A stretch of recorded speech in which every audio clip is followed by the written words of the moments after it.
Pablo Escobar, the most ruthless drug lord the world has ever seen. A man who built an empire on blood, fear, and cocaine. He ordered the murders of judges, police officers, journalists, even presidential candidates. But one man took him on without ever picking up a gun.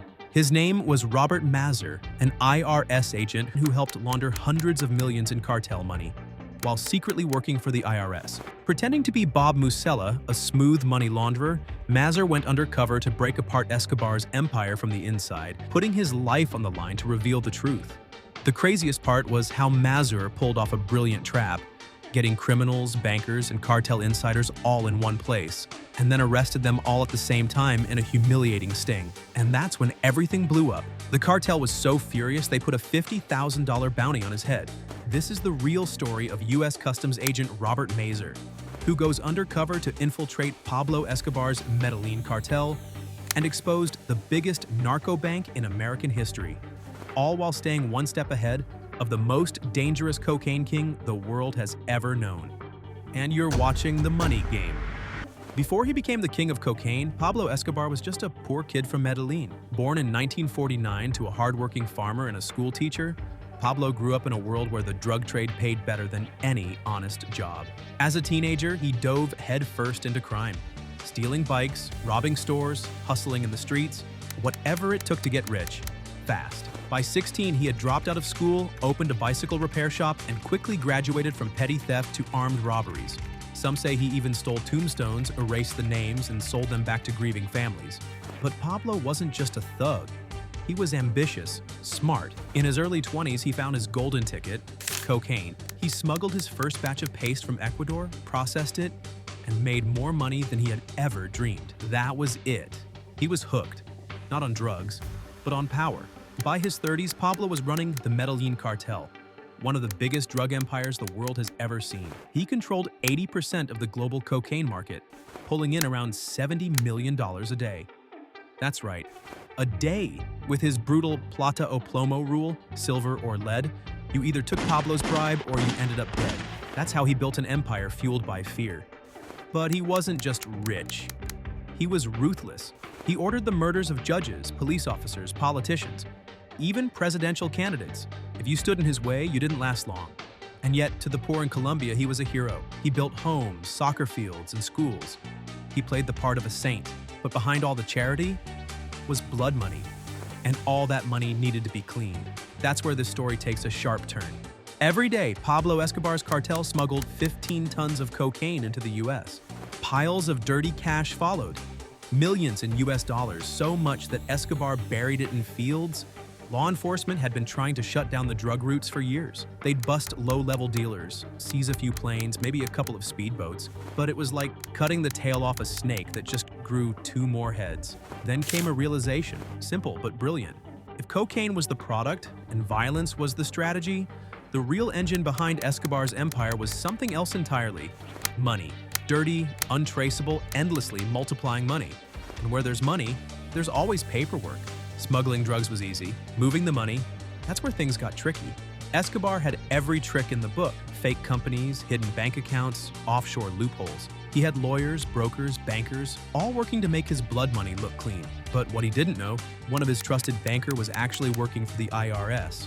That man was Robert Mazur, an IRS agent who knew the dark alleys of finance better than any cartel crook. Every shell company, every coded deal, every hidden loophole, Mazur cracked them all.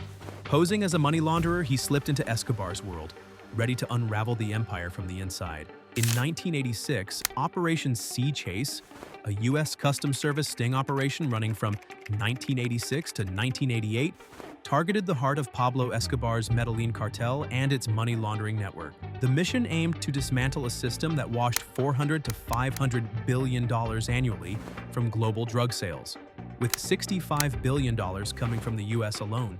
At the center of this scheme was the Bank of Credit and Commerce International, BCCI. It was the dark heart of the cartel's financial web, a rogue global bank that secretly washed millions in drug money through offshore accounts and sham loans. With branches from Miami to Panama and $20 billion in assets, BCCI was a powerhouse, ranked as the world's 7th largest private bank.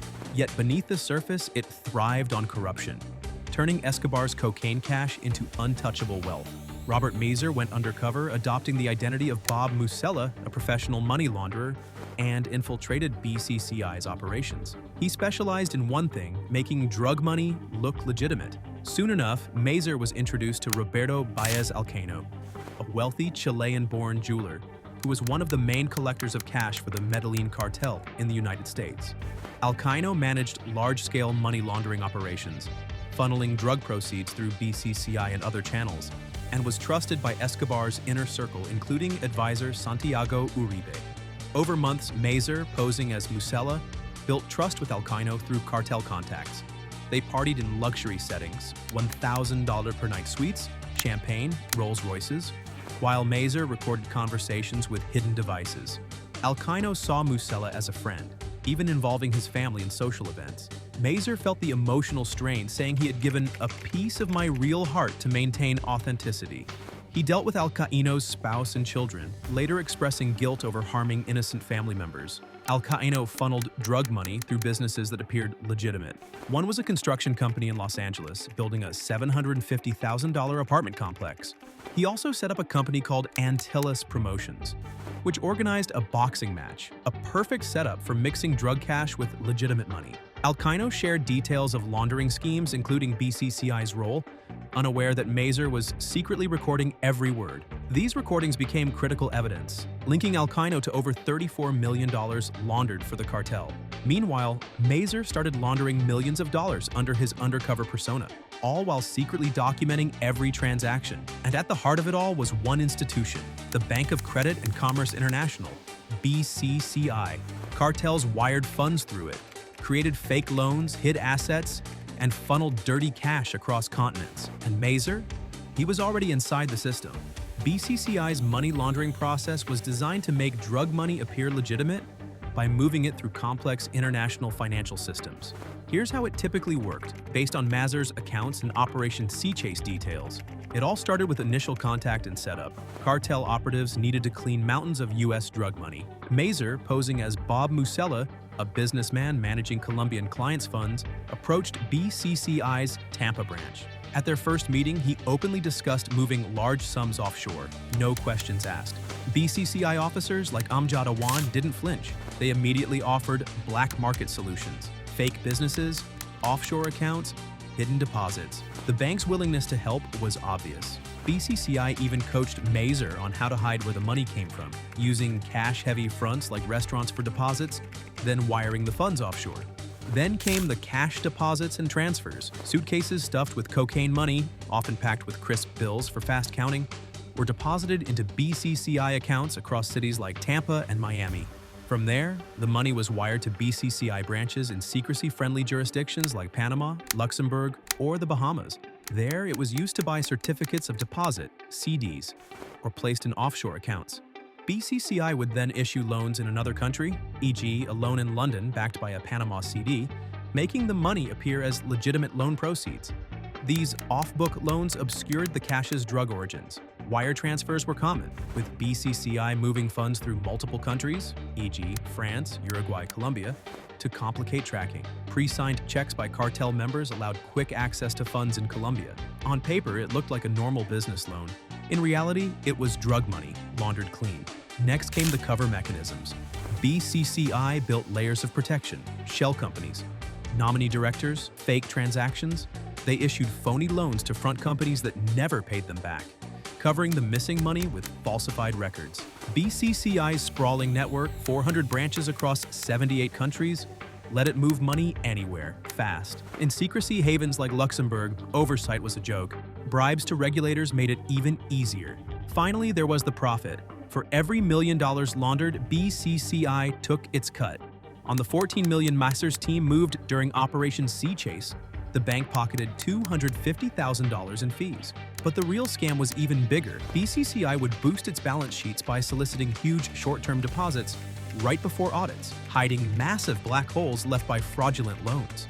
BCCI wasn't just laundering for Escobar's cartel. It served clients like Panama's dictator Manuel Noriega and terrorist groups like Abu Nidal. Some sources say BCCI's ties ran even deeper, to to Western intelligence agencies. It allegedly helped fund CIA operations, including parts of the Iran-Contra affair and Afghan rebel forces. At one point, Mazur was ordered to ignore evidence tying BCCI to even bigger scandals, like secret ownership stakes in First American Bank.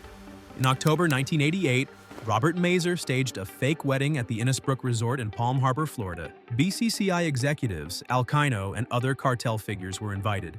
But the entire event was a trap. Federal agents posed as guests. At a staged bachelor party, 7 defendants were arrested, including Al-Qaeda. In total, 11 were nabbed that day, and over 80 individuals were charged around the world, including 15 in Tampa alone. 9 of them, BCCI officers. Al-Qaeda truly believed he was attending Musella's wedding. That's how deep Mazur's deception went.